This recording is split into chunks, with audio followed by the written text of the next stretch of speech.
வாழ்க்கையில் எல்லாம் நேரமும் முக்கியம்.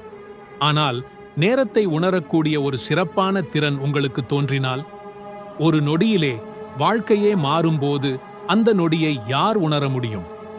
இன்றைய நம் கதையின் தலைப்பு நேரத்தின் நிழல்கள். ஒரு சிறிய கிராமம். அக்கிராமத்தில் பசுமையான நிலங்கள், அழகான மரங்கள், தண்ணீருக்கு பஞ்சமே இல்லாமல் ஓடிக்கொண்டிருக்கும் ஆறு. அந்த கிராமத்தில் வாழ்ந்து கொண்டிருந்தால் ஜானகி என்ற ஒரு மூதாட்டி. ஆனால் யாரும் அவளை ஜானகி என்று அழைக்கவே இல்லை. அவள் பெயர் கிராமத்தில் நேரமா என்றே அழைக்கப்பட்டாள். ஏன் தெரியுமா? அவள் வீட்டில் 100 ஆண்டுகளுக்கும் பழமையான கடிகாரம் இருந்தன. ஆனால் கடிகாரம் இயங்கவில்லை. இருப்பினும் நேரமா நேரத்தை துல்லியமாக சொல்கிறாள். அது மட்டுமல்லாமல், இப்போ மழை வரும் நேரம், இப்போ ஒரு விபத்து நேரம் போன்ற அவள் சொன்னதெல்லாம் நடந்தே தீரும். அது அனைவருக்கும் ஆச்சரியத்தை ஊட்டியது. ஒரு நாள் ஒரு சிறுவன் நேரமாவிடம், ஆச்சி, உங்க வீட்டில் இருக்கும் கடிகாரம்தான் வேலை செய்யலையே, அப்போ உங்க நேரம் எப்படி சரியாயிருக்கும் என்று கேட்டான். நேரமா சிரிச்சாங்க, மெதுவா பேசுனாங்க.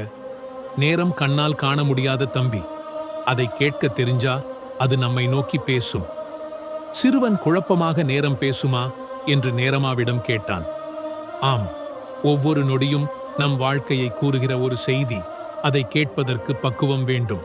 அந்த இரவு புயல், மின்னல், மழை எல்லாம் ஒரு சேர மக்கள் எல்லோரும் வீட்டுக்குள் இருந்தனர். திடீரென்று நேரமா ஒரு வீட்டின் முன்புறத்தில் நின்று, வீட்டுக்குள்ள ஒரு குழந்தையும் ஒரு பாட்டியும் இருக்காங்க, காப்பாத்துங்க, காப்பாத்துங்க என்று கத்தினாள். நேரமா சொன்ன இடத்தில் ஓடிப்போய் மக்கள் பார்த்தனர். உண்மையாக இருந்தது. அவர்கள் வாழ்க்கை காப்பாற்றப்பட்டது. அடுத்த நாள் அச்சிறுவன் நேரமாவிடம் ஓடி வந்தான். ஆச்சி, உங்க நேரம் எப்படி இவ்வளவு சரியாக இருந்தது? நேரமா மெதுவா புன்னகையுடன் சொன்னாங்க. நேரம் எல்லாம் மனிதருக்கு சமம். ஆனால் மனம் அமைதியாக இருந்தால்தான் அது நம்முடன் பேசும். நாம் எல்லோரும் ஒரு நாள் அந்த நேரமா போல் இருக்கலாம்.